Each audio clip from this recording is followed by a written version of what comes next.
소중한 주말에 저기 불금을 앞두고 있는 시간인데 그 시간을 내서 이렇게 그 지식에 관심이 있어서 또 이게 삼청동 오시기도 쉽지 않은 오르막길 이렇게 올라오셔갖고 이렇게 자리를 채워주셔서 대단히 감사드립니다. 저희는 둘 다 그 광주과학기술원이라고 그 GIST, GST라고 부릅니다. 약칭으로. 그 기관 성격은 카이스트하고 이제 동일하게 이제 국가가 설립한 그 과학기술 특성화 대학이라고 이제 할 수 있는데 거기 기초교육학부라고 특이하게 그 학생들은 학부생, 대학원생 다 공대생이고 교수님들도 그 이공학 그 전공 교수님들인데 그 인문사회 분야 교원이 2010년도부터 그 이제 부임을 하게 됐습니다. 그래서 제가 그 광주과학기술원에서 사회학을 지금 가르치고 있고요. 옆에 계신 그 교수님은 심리학을 가르치고 계십니다. 그래서 이제 저와 이 심리학을 가르치는 교수님, 저는 장진호라고 합니다. 그리고 여기는 최원일이라고 합니다. 예. 인사드리겠습니다. 예. 그리고 수학을 또 가르치고 계신 황치혁 교수님이라고 계시는데요. 저희가 2016년 그리고 17년 2년간 그 어떤 융합 연구 프로젝트를 같이 하게 됐습니다. 서로 전공 분야가 다르니까 뭐 융합이라는 이름을 썼습니다. 사실 융합이 뭔지 아직도 잘 모르겠습니다만은 근데 이제 그 주제를 그 요새 트렌드가 뭐 서서히 되고 있더라고요. 포스트 휴머니즘에 대한 연구를 주제로 하면서 이제 그 여기서 핵심이 되는 기술이 뭘까 찾아보니까 로봇과 인공지능에 대한 것이고 그러면 로봇과 인공지능을 좀 알아보자. 사실은 그쪽 분야에 좀 막 발을 디딘 어떻게 보면 그 수학 교수님은 그래도 머신러닝 이런 걸 전공하신 좀 전공자 분이신데 저희는 아직 깊이 있게 그 분야에 대해서 좀 숙달된 어떤 전문가는 아닌 상태였습니다. 근데 같이 공부를 해나가면서 로봇이 참 중요하구나.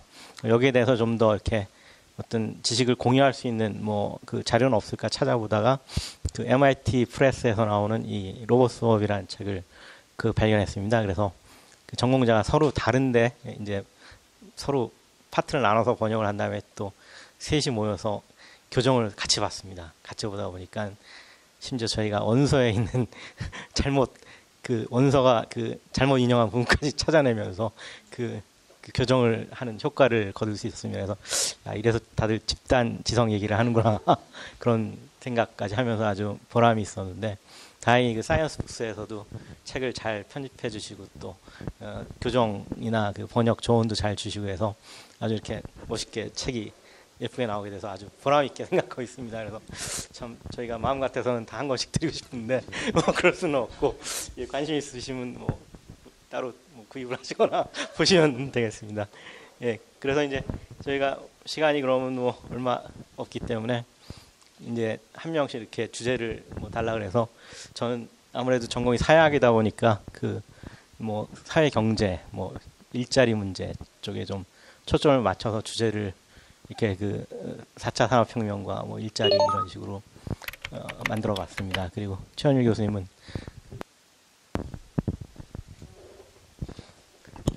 제 제목은 뭐였죠?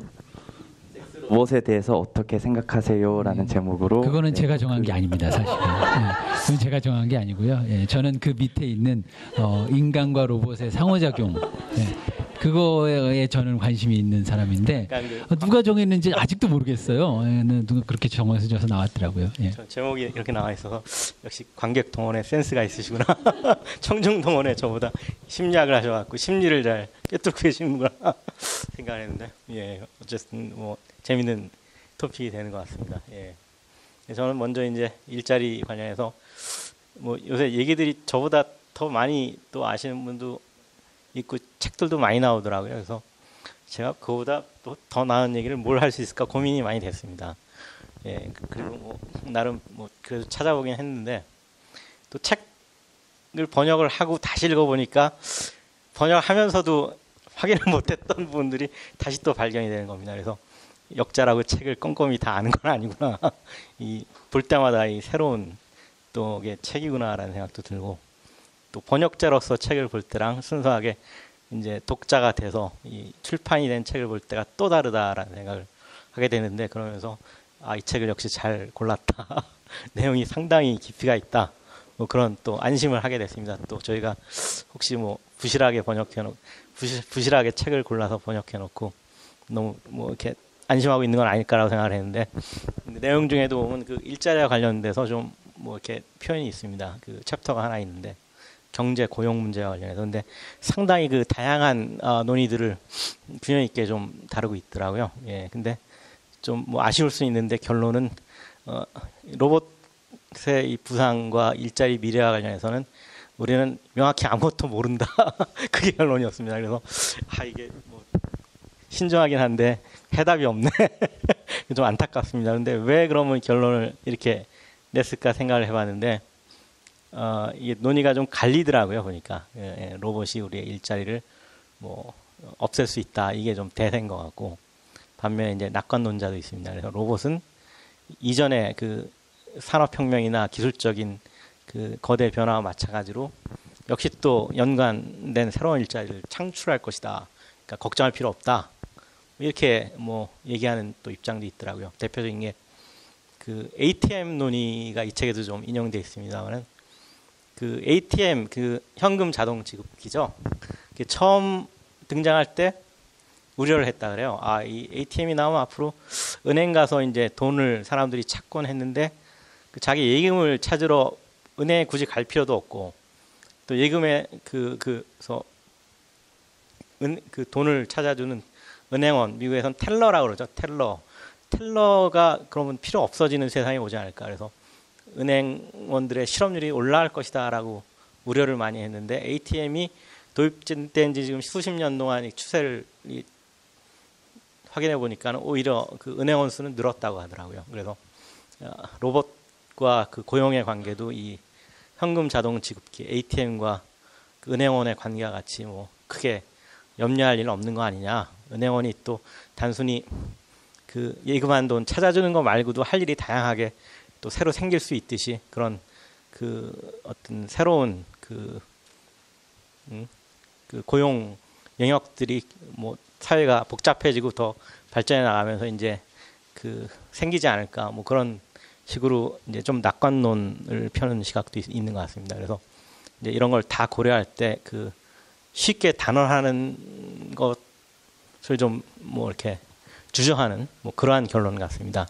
그 로봇의 어떤 그 등장이나 어떤 확대, 로봇 이용의 확대가 뭐 일자리를 반드시 줄인다 또는 걱정할 필요 없다, 이렇게 단언하기가 이제 어쨌든 쉽지 않다. 이것이 이제 결론인데, 이와 관련해서 이제 저희가 그 기술이 어떤 그런 고용에 어떻게 영향을 미치는가에 대해서 이제 두 가지 시각이 있는 거죠.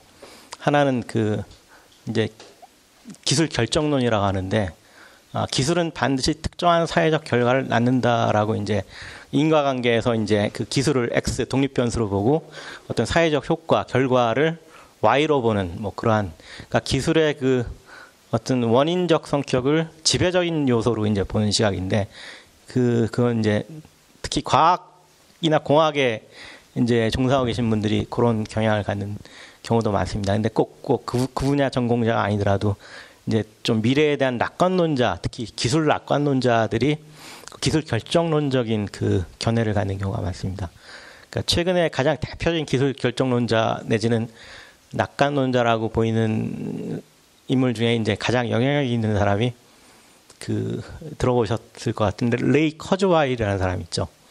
그 혹시 이 중에서 뭐 키보드나 신디사이저 같은 악기 연주해 보신 분은 그 유명한 브랜드죠. 커즈와일, 그 신디사이저나 키보드, 예, 그걸 발명한 사람인데, 이 양반이 또 현재인가 구글 그 연구 리서치 관련된 뭐 고문인가 중요한 지위를 뭐 얻기도 했습니다만은, 이 양반이 유명한 거는 그 저서 때문에 또 유명한데요. 예, 그 대표적인 게 그 Singularity is Near이라는 책인데, 우리나라에서는 그 특이점이 온다라는 제목으로 아주 두꺼운 책이 하나 번역이 됐었죠. 예.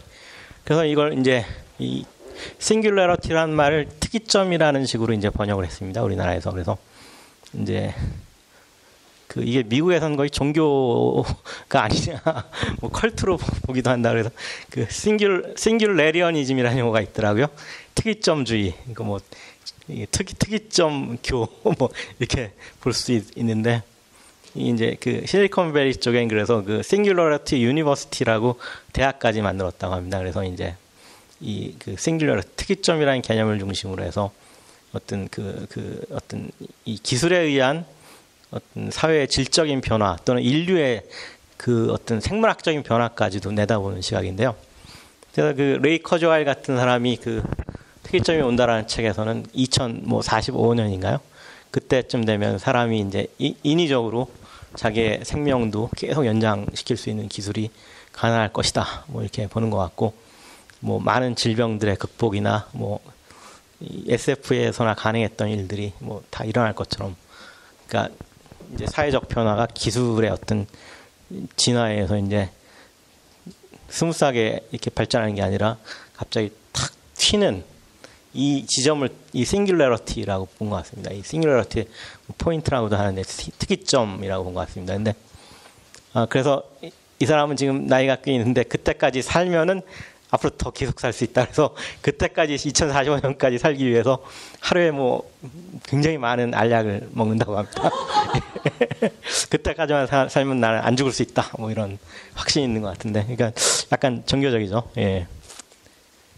근데 하여간 뭐 똑똑한 사람입니다. 굉장히 똑똑하니까 그렇게 또 책도 두꺼운 책도 많이 쓰고 이제 영향력이 있는데, 근데 이제 그 따르는 또 그룹이 많이 있답니다. 캘리포니아의 실리콘밸리 지역에. 그래서 이제 그 사람들은 어쨌든 이런 기술이 어떤 모든 것을 바꿀 수 있다에 대한 이제 그것도 한 방향으로 이제 낙관론적으로 바꾼다에 대해서 신념을 갖고 있는데, 이 책에서 재밌는 얘기가 있더라고요. 보니까 그 어떤 그 커즈와일에 대한 평을 인용을 해놨는데, 커즈와일은 그 책에다가 굉장히 똑똑하고 통찰력 있는 많은 말들과 쓰레기 같은 내용을 섞어놨다. 그렇게 평을 했더라고요. 그래서 야, 이거 상당히 멋있는 평가인데 나도 써먹어야지. 그러니까 그 일면만 보면 진짜 굉장히 통찰력 있죠. 근데 그게 이제 다가 아니라는 거죠. 그래서 잘 옥석을 구분해야 된다. 그 내용 중에서 그런 내용 같은데, 어쨌든 이 기술 결정론의 대표자는 대부분 이런 기술 낙관론자이자 이제 그런 그 어떤 약간 지금 현재 굉장히 영향이 오히려 많습니다. 주류 담론에 이제 가까운 경우가 많고, 예.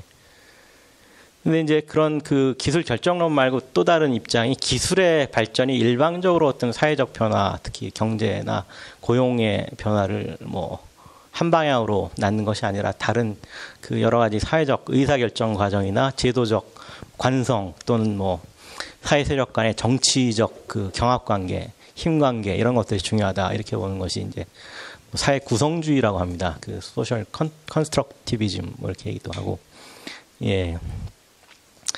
근데 이제 보면은 그렇다고 해서 뭐 로봇이 등장하는 추세를 나는 로봇 싫어 그래갖고 막 사회적으로 막는다고 이게 막아지지는 않겠죠. 예, 이게 또 거대한 힘이니까. 예. 그러니까 이게 어떻게 보면 기술과 사회 변화의 관계에 있어서는 뭐 약간 타협적인 시각일 수 있는데, 이 두 가지가 같이 이제 있을 수 있다. 그러니까 기술이 지배적으로 거대한 메가 트렌드를 결정하는 측면이 분명히 있는데, 그렇다고 이제 이것이 모든 사회에서 다 동일한 결과를 낳느냐, 그렇지는 않는다는 거죠. 사회마다 약간씩 차이가 있을 수 있다는 거죠. 그래서 이 로봇 수업에도 어떤 인용을 해놓냐면은, 그 일본의 그 대표적인 자동차 브랜드 닛산이 있죠. 닛산이 일본에도 공장을 가지고 있고 인도에도 공장을 가지고 있습니다.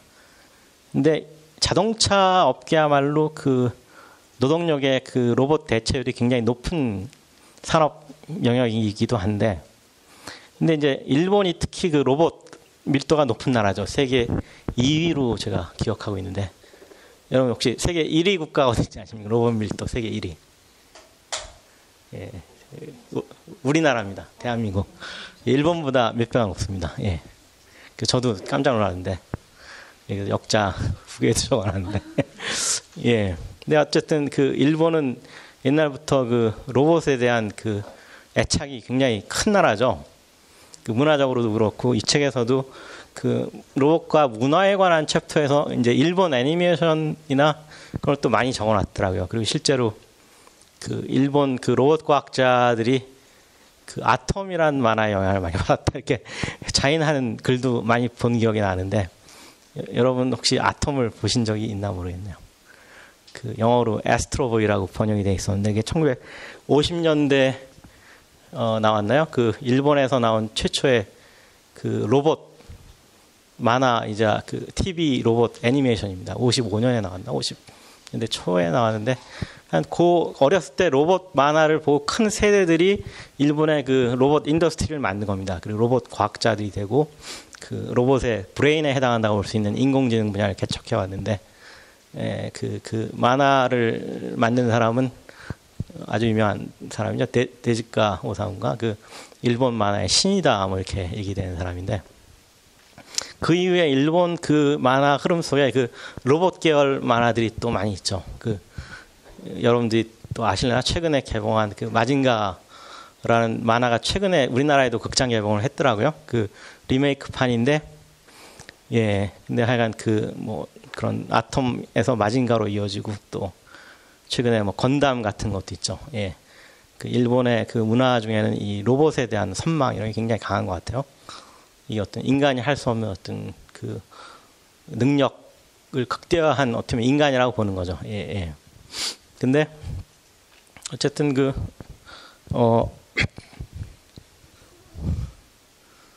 예, 이런 그 닛산에서 이제 로봇을 많이 씁니다. 자동차를 만들 때. 근데 인도에서 이 로봇 대체율, 즉 그 로봇을 만드는 노동력을 대체하는 그 로봇의 설치 비율과 그 닛산 일본 공장의 그 로봇 대체율 비율이 다르다고 합니다. 그러니까 인도보다 일본이 더 대체율이 높다 그래요. 왜 그럴까요?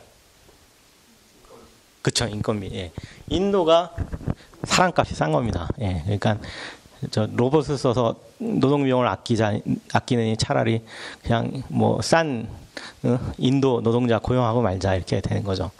예. 그러니까 심지어 같은 회사에서 그 로봇을 쓰더라도 이렇게 또 그 지역 사회의 그 인건비와 같은 그 요인들, 경제적인 요인, 뭐 노동 비용, 문화적인 여건 이런 걸 다 고려를 해서 이제 차이가 날 수밖에 없다는 거죠. 예.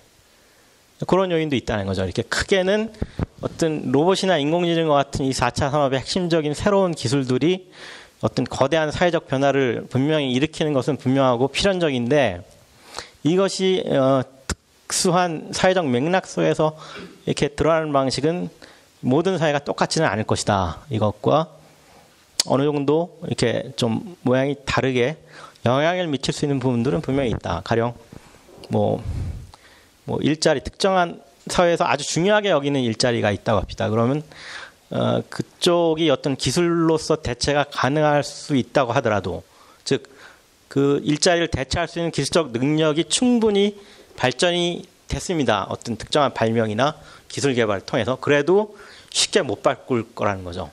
그 직업 집단에 있는 사람들이 뭐 기득권이나 힘이 있어갖고 로비를 해서 이걸 법적으로 로봇을 설치하는 걸 막든지 아니면은 너무나 중요한 그 비중을 차지하고 있는 인구이기 때문에 이 일자리가 갑자기 사라지면 사회가 막 불안정해서 굉장히 위태로워질 것이다. 그런 사회적 안전을 고려해서도 또 어떤 배려 차원에서 로봇의 도입을 뭐 약간 좀 또는 기술의 도입을 뭐 자제할 수도 있겠죠. 그렇지만 이제 어쨌든 그래서 이 두 가지가 함께 작용한다라는 생각이 듭니다. 예.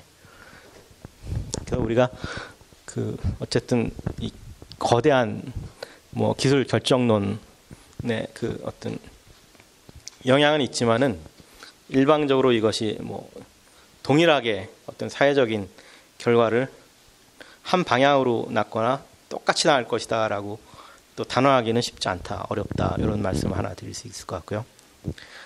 그리고 이제 현재 뭐 4차 산업혁명 얘기가 많이 되죠.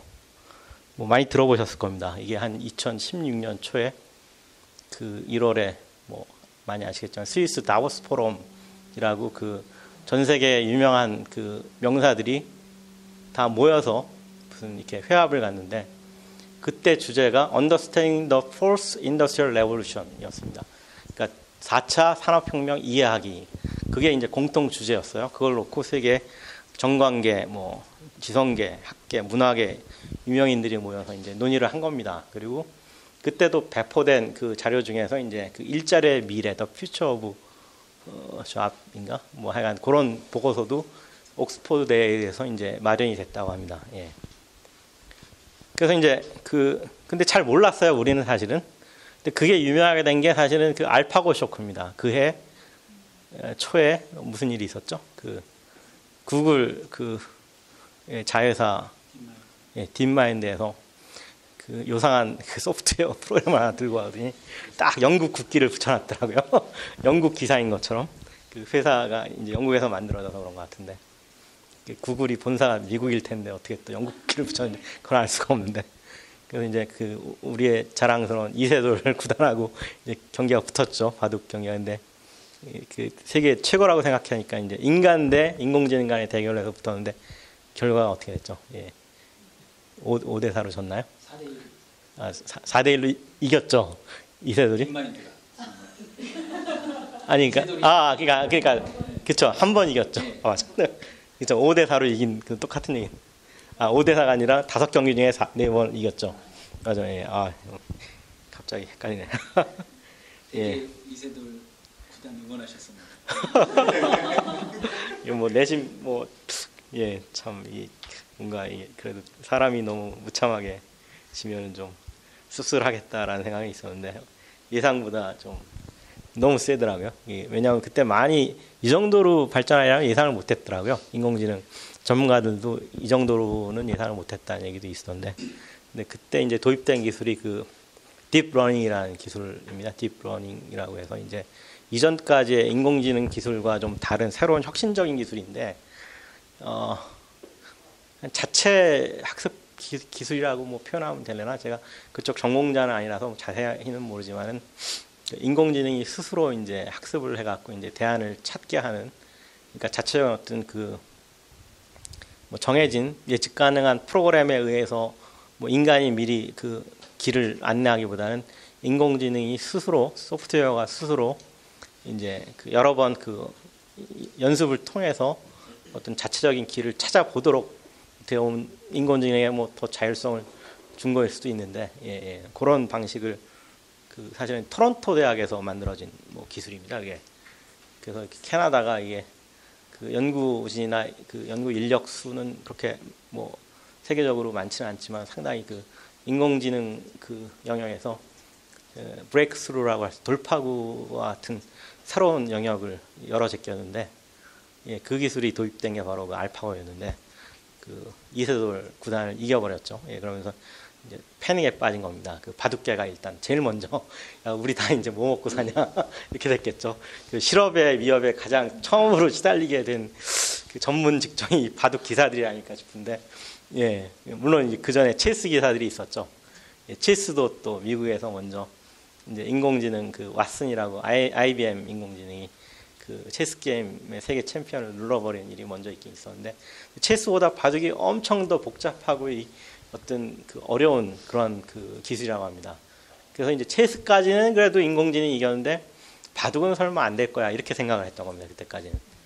근데 바둑에서도 인공지능이 이겨버리니까 이제 체스 기사와 바둑 기사들이 함께 머리를 싸매고 직업의 미래를 고민해야 될 상황이 왔을지도 모르겠는데, 어쨌든 그때부터 뭐가 바뀌고 있구나 이런 생각들이 들면서 이게 뭘까, 왜 갑자기 인공지능일까 이렇게 하다 보니까 그해 이제 1월에 그 스위스 다보스 포럼까지 역으로 이제 거슬러 올라가게 됩니다. 그때 화두가 된 게 4차 산업혁명인데 거기에 핵심 기술이 바로 인공지능이었구나, 그리고 로봇이었구나. 뭐 그 외에도 이제 뭐 무슨 드론이니 자율주행 자동차니 뭐 3D 프린터니 이런 것들이 막 얘기가 되어 왔죠, 사실은. 근데 그런 것들을 이제 뭐 하나의 어떤 명칭으로 좀 현상을 통일해서 보자. 그러다가 이제 그런 명명이 나온 거, 이름 붙이기가 나온 것 같습니다. 4차 산업혁명이다.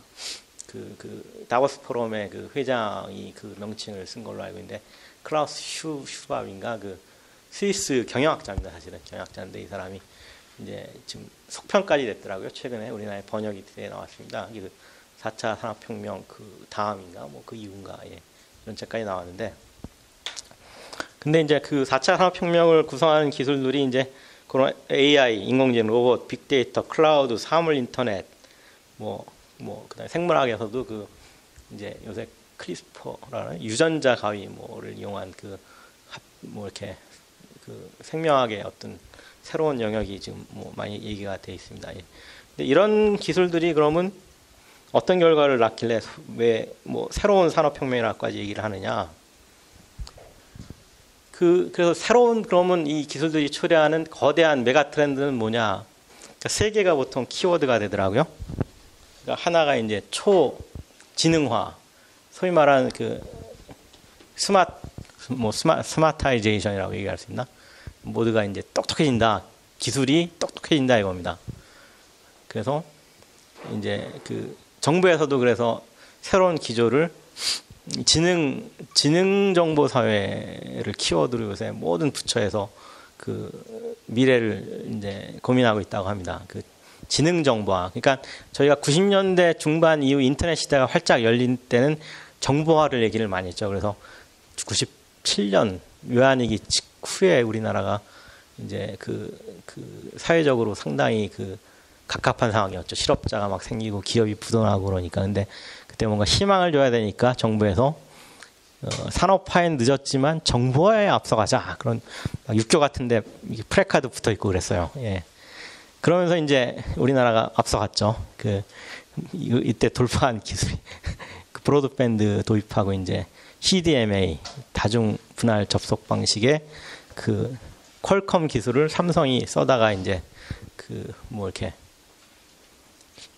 휴대폰 만드는데 많이 또 이용을 하고 이제 그다음에 이제 PC방 PC방이 생기면서 이런 초고속 인터넷망이 실제 시장 수요가 이제 형성이 되고 대중화되게 됐죠. 그래서 그때 제가 미국에 유학 중이었는데 미국보다 우리나라 인터넷이 더 빠르더라고요. 예. 그리고 우리나라가 미국보다 이 모바일 폰, 휴대폰을 더 먼저 많이 쓰기 시작했습니다. 실제로. 기술 정보에 앞서갔죠, 진짜. 예. 근데 이제 이 클라우스 슈밥, 이 다보스 포럼 만든 사람은 그거는 3차 산업혁명이다. 그때까지는 이제 그러한 연결성, 이 정도가 중요한데 이제는 이 연결성도 보통 연결성이 아닌 초연결성이 또 이제 가능하다. 이게 이 지능화와 결합된 시대가 4차 산업혁명의 특징이다. 그러니까 단순히 이제 인간들끼리 연결되는 게 그냥 3차 산업혁명의 특징이면 이제 사물들이 연결된다는 겁니다. 사물 내에 이걸 인터넷 오브 띵즈라고 그러죠. 사물 인터넷. 사물 내에 그런 칩들이 들어가서 사물끼리 정보를 주고받는다는 겁니다. 물론 인간이 그 사물을 사용하는 정보겠죠. 사물 자체 그냥 인간과 무관한 정보라기보다는 인간이 특정한 가전도구를 어떻게 사용하면은 그것이 다른 가전도구에 또 영향을 미치는 이런 거죠. 근데 이 초연결성, 그 다음에 지능화, 그 다음에 또 하나 마지막 특징이 융합입니다. 융합. 그러니까 생물적인 것, 전자, 기계적인 것, 또 인간적인 것, 이런 것들이 다 이제 섞이게 되고 어떤 영역이 이제 파괴된다 이건데. 근데 이제 문제는 이 4차 산업혁명이 일자리에 그렇게 긍정적이지 않다 이런 전망이 이제 재배적이었던 거죠. 그래서 이게 보고서가 이제 옥스퍼드대에서도 나오고 또 BBC에서도 홈페이지에 자기 직업을 쳐놓으면은 이 일자리가 미래에 몇 % 남아 있다가 이게 나올 수 있는 홈페이지를 만들어 놨습니다. 에듀케이션 이렇게 쳐봤더니 문제 없으면 이렇게 나오더라고. 근데 제가 볼 때는 뭔가 이게 잘못된 것 같아요. 조사가. 그래서 무크 도입 이런 게 많아지니까 뭔지 아시죠, 무크? 동영상 강의 같은 거 유튜브에도 다 많잖아요.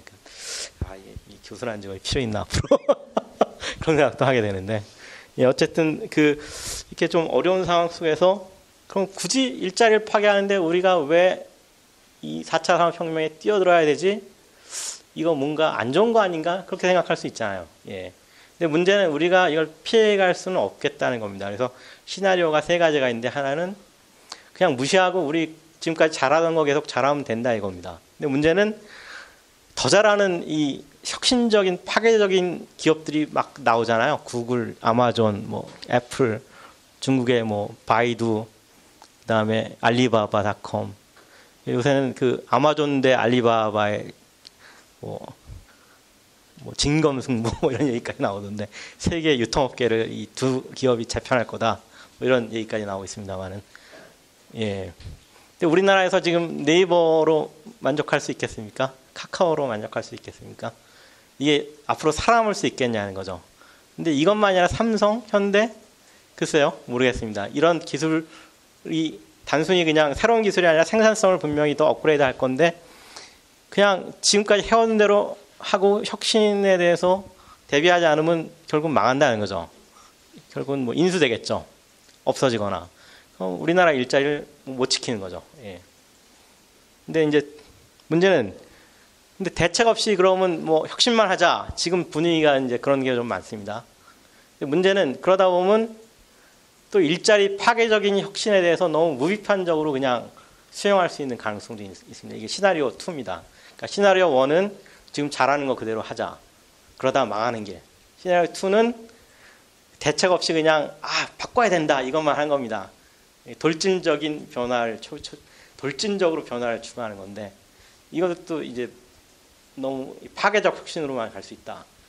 세 번째 제가 생각하는 좀 더 바람직한 시나리오는 좀 신중한 혁신론 내지는 대책 있는 혁신을 하자. 그러니까 일자리도 가급적 지키거나 새로 창출하면서 혁신을 함께하는 어떤 병행론이죠. 그러니까 한때 동반 성장론이라는 게 유행어였는데 동반 혁신론 뭐 이런 생각이 듭니다. 지금 뭐 정부 기조도 뭐 비슷한지는 모르겠습니다만 어쨌든 그 바뀌는 게 필요하긴 하다는 거죠. 예. 근데 문제는 일자리와 함께 가야 된다는 생각이 들고 그럼에도 불구하고 아까 말씀드린 것 같이 비관적인 시나리오도 만만치 않습니다. 일자리가 분명히 없어질 수 있다. 여기에 대해서 이제 그 로봇의 부상이라는 책을 쓴 그 마틴 포드라는 분이 있는데 제가 읽어본 책 중에서는 그 책이 상당히 그 내용이 좋습니다. 예. 근데 그분은 상당히 그 일자리 파괴 깊이와 범위가 이전과 비교할 수 없을 것으로 비관적으로 좀 보더라고요. 그래서 기본소득 같은 걸 광범위하게 도입해야 한다. 그런 강한 입장이고 반면에 이제 그 와이어드라는 기술 혁신 관련된 그 잡지를 만드는 유명한 그 케빈 켈리라는 또 그 사업가가 있는데 그 양반은 이제 아까 얘기한 대로 낙관론자입니다. 그래서 걱정할 필요 없다. 신기술 다 도입하면 또 일자리 또 나온다. 그런 입장인데 제 생각은 뭐 어쨌든 참 잘 모르겠다. 두 경향이 다 있을 거다. 그건 이제 하기 나름이다. 뭐 그 생각이 들고 문제는 만약에 이제 일자리가 생각만큼 안 나올 때 대비는 그래도 해야 되는데 그럼 기본소득을 너무 많이 주면 근데 또 이게 또 무슨 뭐 문제는 있을 수 있죠. 또 재원 문제도 있고 기본소득이 그래도 또 필요하긴 할 겁니다. 아마 앞으로는 지금도 뭐 비슷한 게 있긴 있잖아요. 예. 근데 재원을 그럼 어디서 마련해야 되느냐? 여기서 이제 대안으로 생각할 수 있게 로봇세 같은 말이 나옵니다. 로봇을 도입하는 만큼 그 재정에 기여를 하게 해서 그 부분으로 그 로봇으로 인해 실업을 겪게 되는 분들이 재적응해서 재고용될 수 있는 재원을 마련해 주는 것들이 좀 필요할 수 있다. 그 다음에 마지막으로 제가 이제 한 말씀만 드리고 끝낼 텐데 그 지금까지 저희가 그 이러한 그 혁신을 불러오는 플랫폼 기업들이라고 하죠. 뭐 구글이나 페이스북이나 뭐 아마존이나 이런데 막 뭐 물품 구입하면 리뷰도 올리고 하지 않습니까? 또 SNS 같은데 뭐 이렇게 글도 많이 여행기도 올리고 그러는데 이게 다 사실은 그 기업에 기여를 한 겁니다. 예, 그 기업이 광고를 더 많이 유치하게끔 가입자가 되어주고 콘텐츠도 제공해주고 근데 뭐 따로 받는 건 없잖아요. 그래서 이런 그 뭐랄까 콘텐츠 제공비 같은 걸 받아야 됩니다 앞으로. 예, 그런 데 대해서 예, 그거를 주장하는 사람이 그 제런 레이니어라고 미래는 누가 소유하는 건가 그런 책을 최근에 국내에서 나왔는데 그분이 이제 그 휴머니스트 인포메이션 이코노미 그러니까 인본주의적인 정보 경제를 주장하면서 이제 이러한 그 기업들, 플랫폼 기업들에 대해서 이제 그 가입자나 참여자들이 보상을 좀 얻도록 하자. 그것도 이제 하나의 대안이 될 수 있지 않을까 그런 생각을 하면서 이제 마지막으로 끝을 맺도록 하겠습니다. 감사합니다.